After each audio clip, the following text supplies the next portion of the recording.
हाँ, ये तो अल्लाह का शुक्र है क्योंकि बहुत देर से हम सब दुआ करते थे कि बारिश आ जाए। और इतनी गर्मी जो शायद मुझे लगता है पहले कश्मीर में कभी इतना ज़्यादा टेम्परेचर जो है हाई नहीं रहा। अल्लाह का शुक्र है कि बारिशें आ गई हैं, मौसम में काफ़ी तब्दीली आई हुई है। और अब जो ये टाइमिंग जो सुबह मॉर्निंग की हमने रखी थी क्योंकि गर्मी की वजह से, और हमारा मकसद यही है कि बच्चों की पढ़ाई जो है वो ज़ाया ना हो, क्योंकि ऑलरेडी एकेडमिक सेशन भी चेंज हुआ है। एग्ज़ाम्स अक्टूबर नवंबर में आ रहे हैं। अब 2 ही महीने अगस्त सितंबर, क्योंकि अभी तो हम मिड जुलाई में आ गए, बचे हैं पढ़ाई के, तो इसलिए हमें ये स्टेप उठाना पड़ा। लेकिन बहुत सारे इसमें सजेशंस आ रहे हैं, डिमांड आ रही है कि टाइम को थोड़ा सा रिविज़िट किया जाए।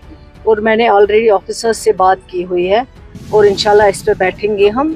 फिर जो भी बच्चों के लिए अच्छा होगा या हमारे जो भी स्टाफ है एजुकेशन डिपार्टमेंट में, जो इन सब के लिए अच्छा होगा, कन्वीनियंट होगा और बच्चों की पढ़ाई जिससे ज़्यादा से ज़्यादा हो सके वो ज़रूर करेंगे। उसमें कोई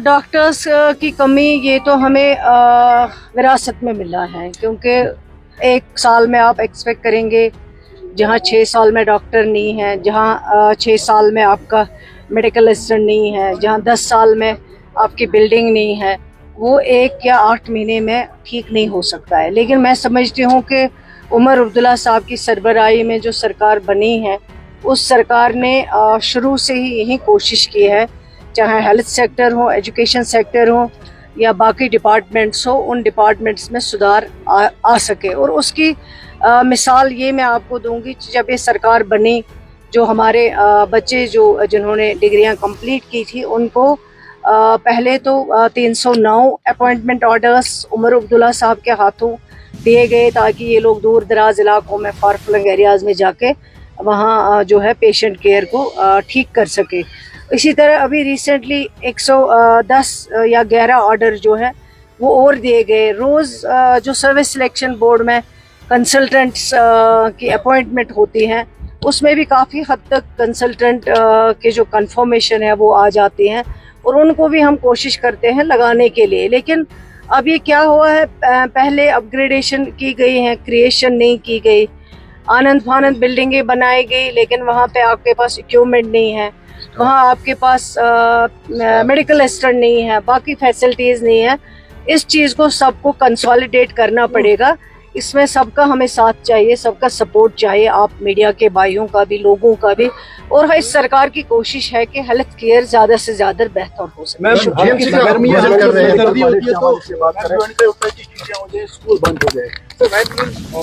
हम कब देखेंगे कि स्कूल्स और अगर ये हो जाएगा, थोड़ी फैसिलिटीज होंगी स्कूल्स में, सो दैट हमें शॉर्ट टर्म में जब थोड़ी सी गर्मी है, थोड़ी सर्दी होती है, लास्ट ईयर नवंबर में स्कूल बंद हो गए, जबकि रूटीन होता है कि मिड दिसंबर में स्कूल बंद होते हैं, तो तब ऐसे स्कूल हमें बनेंगे कि जो ऑल वेदर फिजिबल होंगे फॉर स्टूडेंट्स।